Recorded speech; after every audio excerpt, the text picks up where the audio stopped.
ये प्रोटेस्ट पिछले 5 सालों से चल रहा है। मांग यही थी जो बीजेपी के मैनिफेस्टो में था। तो लद्दाखियों को 6 शेड्यूल का दर्जा देने में इतनी परेशानी क्यों हो रही है?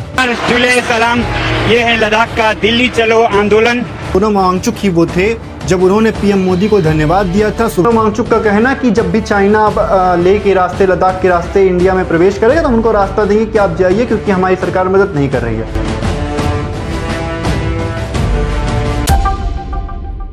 नमस्कार, मैं अभिनव मिश्रा, आप देख रहे हैं राज़े भारत। आज हम बात करने वाले हैं लद्दाख के बारे में। लद्दाख की खबरें आपके घरों तक पहुंची होंगी, आपके कानों तक पहुंची होंगी। वहां से एक नाम सामने आया होगा, सोनम वांगचुक। कौन है सोनम वांगचुक? सोनम वांगचुक का जन्म 1966 में लेह लद्दाख में होता है। उन्होंने अपनी इंजीनियरिंग की पढ़ाई NIT श्रीनगर से की है। वहीं फ्रांस से उन्होंने अर्थ एंड आर्किटेक्चर की पढ़ाई पूरी की। आपने एक मूवी देखी होगी 3 इडियट्स, काफी फेमस मूवी है। उसमें एक आमिर खान का रोल है फुंगसुम वांगडू का। वो कैरेक्टर सोनम वांगचुक से ही इंस्पायर था। अगर हम बात करें कि सोनम वांगचुक ने क्या हमारे भारत को दिया, क्या इनोवेशन ऐसा कर दिया कि सोनम वांगचुक का नाम इतना लिया जा रहा है। सोनम वांगचुक ने हमारे इंडियन आर्मी के लिए कड़कती ठंड में एक ऐसे टेंट का निर्माण किया जो सोलर एनर्जी लेके उस टेंट को अंदर से गर्म रखता है। उन्होंने कृत्रिम हिम ग्लेशियर बनाया जिससे पानी को संरक्षित किया जा सके। सोनम वांगचुक ने 1988 में सेकमॉल की स्थापना की, जिसका उद्देश्य था कि लद्दाखी बच्चों को उच्चतर और बेहतर शिक्षा मिले। उन्होंने ऑपरेशन न्यू होप चलाया, जिसके तहत वहां के सरकारी विद्यालयों की गुणवत्ता बढ़ाई जा सके। उनको न जाने कितने पुरस्कार मिल चुके, Ramon Magsaysay award, Rolex award जैसे कई तीसियों अवार्ड मिले होंगे। 8 से ज्यादा यूनिवर्सिटी के डॉक्टरेट उनके पास है। सोनम वांगचुक ने भारत का प्रतिनिधित्व UN में किया, और ऐसा व्यक्ति जो आज राष्ट्रद्रोही कहा जा रहा है। ऐसा हुआ क्यों? लद्दाख में प्रोटेस्ट क्यों हो रहे हैं और सोनम वांगचुक को डिटेन क्यों किया गया, क्यों NSA लगाया गया? तो ये प्रोटेस्ट आज से नहीं चल रहा है। ये प्रोटेस्ट पिछले 5 सालों से चल रहा है। 2020 से ये प्रोटेस्ट स्टार्ट हो सकती है। 2020 में जब ये प्रोटेस्ट हुआ, पहला प्रोटेस्ट, तो अमित शाह जी ने मीटिंग बुलाई और कहा कि अब आप स्थगित करिए और हम आपकी समस्या का समाधान करेंगे। दूसरा प्रोटेस्ट फिर से स्टार्ट हुआ क्योंकि मांगे नहीं सुनी गई, समाधान नहीं हुआ। उन्होंने कहा पर हुआ कुछ नहीं। दिसंबर 2021 में एक बार फिर से प्रोटेस्ट होता है। नवंबर 2022 में होता है। उसके बाद जनवरी 2023 में सोनम वांगचुक सामने आते हैं। अभी तक सोनम वांगचुक चुप बैठे थे। वो देख रहे थे कि शायद सरकार उनकी बातें सुन ले, शायद शांतिपूर्ण आंदोलन जो हो रहा है वो हमारी मांगे सुनेंगे और लद्दाख को जो लद्दाखी मांग रहे हैं वो मिलेगा। पर ऐसा नहीं हुआ। सोनम वांगचुक सामने आते हैं और सोनम वांगचुक अपना भूख हड़ताल करते हैं।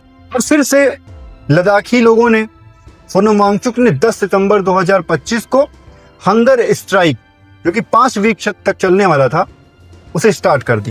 जब ये शांतिपूर्ण आंदोलन चल रहा था, उस समय तक ना तो मीडिया ने उनकी बातें सुनी, ना ही सरकार ने।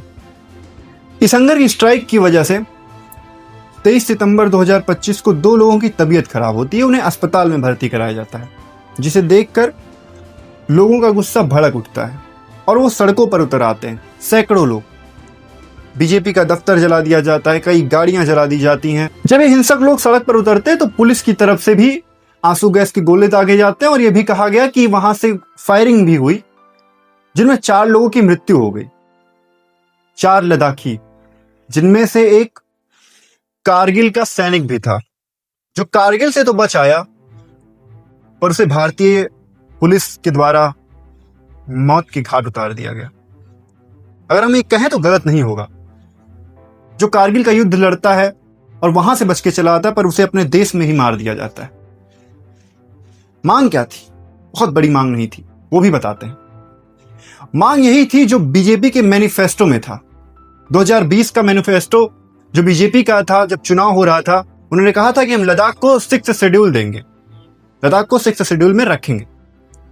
लद्दाखी वही मांग कर 6 शेड्यूल में शामिल होने से वहां की जो ट्राइबल एरियाज हैं, जो वहां की जनजातियां, जो लोग हैं, उनको एक सुरक्षा मिल जाता है, एक प्रोटेक्शन मिल जाती है। वहां की जो जमीन है, वहां का जो पानी है, वहां की जो संस्कृति है, उस पर उनका ही अधिकार होगा। बाहरी लोगों का आक्रमण नहीं हो सकता, अतिक्रमण नहीं हो सकता। तो लद्दाखी वही मांग रहे हैं जो बीजेपी के मैनिफेस्टो में था और जो उन्हें मिलना चाहिए। इसमें मिलने में कोई परेशानी भी नहीं होनी चाहिए।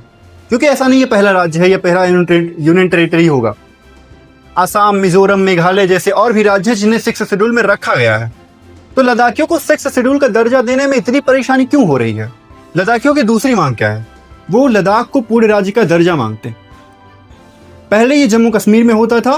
5 अगस्त 2019 को जब आर्टिकल 370 हटाया गया तो सोनम वांगचुक ही वो थे जब उन्होंने पीएम मोदी को धन्यवाद दिया था, शुभकामनाएं दी कि आपने लद्दाख को यूनियन टेरिटरी बना दिया और 370 यहाँ से हटा दिया। पर उनको समय बीतते ही समझ में आया क्योंकि दिल्ली बहुत दूर है और अब वो पूरे राज्य का दर्जा मांगते हैं। वो चाहते हैं कि उनकी अपनी विधानसभा, उनकी बातें उनके लोग सुने और वो समझें। क्योंकि आप खुद सोचिए, कोई दिल्ली में बैठा व्यक्ति लद्दाख की परेशानी कैसे समझ सकता है? लद्दाखियों की तीसरी मांग है पब्लिक सर्विस कमीशन, जो कि हर प्रदेश में होती है और वो भी चाहते हैं कि उनके यहाँ भी पब्लिक सर्विस कमीशन हो, जिससे वहां के लोगों को रिजर्वेशन मिले, जिससे वहां के लोगों को, वहां की युवाओं को नौकरियां मिले।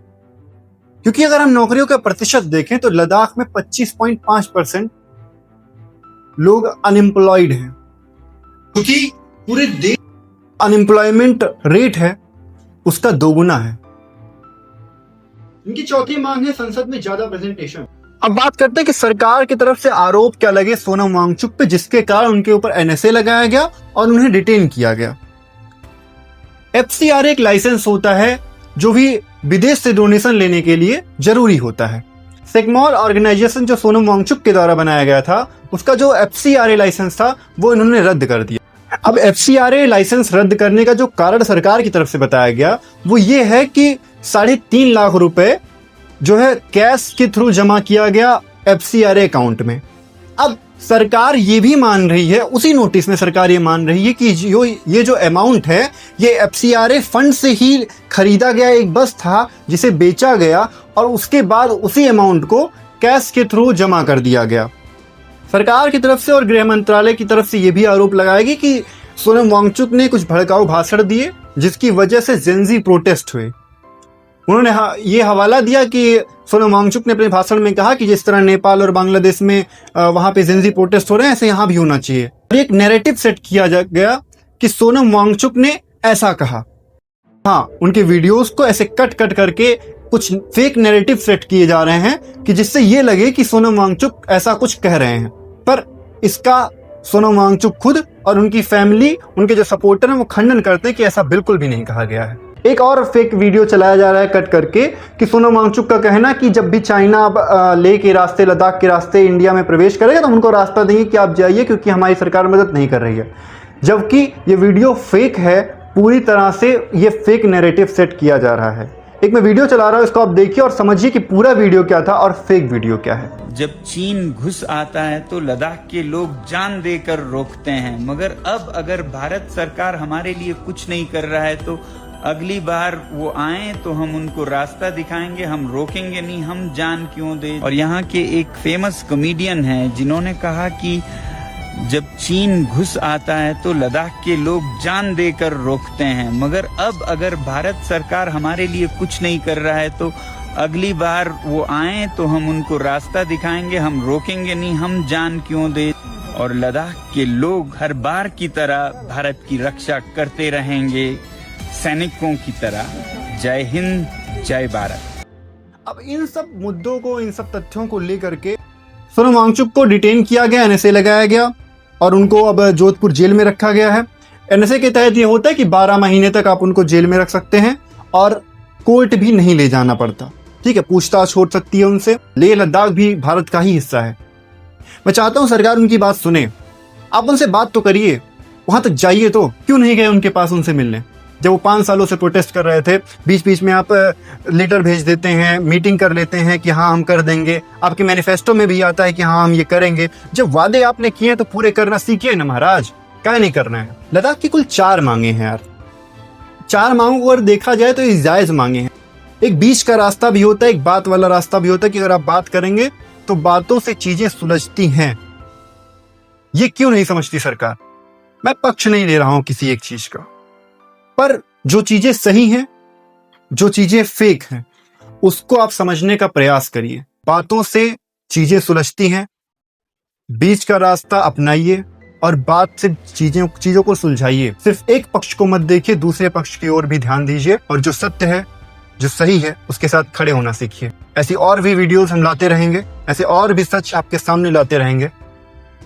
जुड़े रहिए राज भारत के साथ, सब्सक्राइब करना मत भूलिएगा। धन्यवाद। जय हिंद।